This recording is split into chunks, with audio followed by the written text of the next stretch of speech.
पहलगाम आतंकी हमला और फिर ऑपरेशन सिंदूर में जिस तरह भारतीय सेना ने पाकिस्तान की हवा निकाली है, उसकी दुनिया भर में लगातार प्रशंसा हो रही है। एक और देश ने भारत की तारीफ करते हुए कहा है कि भारत ने पाकिस्तान में जाकर हमला ही नहीं किया, बल्कि पाकिस्तान से आतंकी भारत आए और समस्या पैदा की। ये तीखा बयान दिया है भारत में इथियोपिया के राजदूत फेसेहा शाकोल ग्रेबे ने। उन्होंने पहलगाम में हुए आतंकी हमले के लिए पाकिस्तान को खुलकर जिम्मेदार ठहरा दिया है। न केवल हमले की कड़ी निंदा की, बल्कि भारत की जिम्मेदार प्रतिक्रिया की भी सराहना की। भारत में इथियोपिया के राजदूत फेसेहा शाकोल ग्रेबे ने 22 अप्रैल को पहलगाम में हुए आतंकी हमले की कड़ी निंदा करते हुए सीधा आरोप पाकिस्तान पर मढ़ दिया है।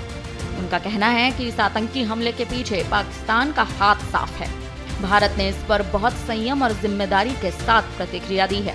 राजदूत ग्रेबे ने एक निजी चैनल से बात करते हुए ये भी जानकारी दी कि भारत ने हमला नहीं किया, पाकिस्तान से आतंकी आए। ये बहुत भयानक और अस्वीकार्य है। वे धर्म के आधार पर लोगों की पहचान कर रहे हैं। उन्होंने आगे कहा कि जैसे भारत आतंकवाद के खिलाफ लड़ाई लड़ रहा है, इथियोपिया भी पूर्वी अफ्रीका में आतंकवाद के खिलाफ संघर्ष कर रहा है।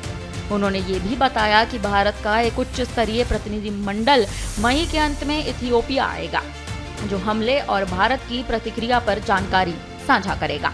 22 अप्रैल के आतंकी हमले में 26 निर्दोष नागरिकों की मौत हुई थी। जवाब में भारत ने 7 मई को ऑपरेशन सिंदूर लॉन्च किया। पाकिस्तान और पीओके में 9 आतंकी शिविरों को निशाना बनाया। इस कार्रवाई के बाद पाकिस्तान की ओर से फिर से घुसपैठ और गोलीबारी की कोशिश की गई, लेकिन भारतीय सेना ने कड़ा जवाब दिया। बाद में दोनों देशों के डीजीएमओ के बीच बातचीत हुई और फिलहाल सैन्य कार्रवाई पर विराम लगाने का समझौता हुआ। अब भारत ने आतंकवाद के खिलाफ अपनी रणनीति को अंतर्राष्ट्रीय मंच पर ले जाने का निर्णय ले लिया है। एक 7 सदस्यीय बहुदलीय प्रतिनिधि मंडल भारत के प्रमुख साझेदार देशों और संयुक्त राष्ट्र सुरक्षा परिषद के सदस्यों से संपर्क करेगा। इस प्रतिनिधि मंडल में कांग्रेस सांसद शशि थरूर, भाजपा के रविशंकर प्रसाद और बैजयंत पांडा, जेडीयू के संजय झा, डीएमके की कनिमोझा और एनसीपी की सुप्रिया सुले शामिल होंगे।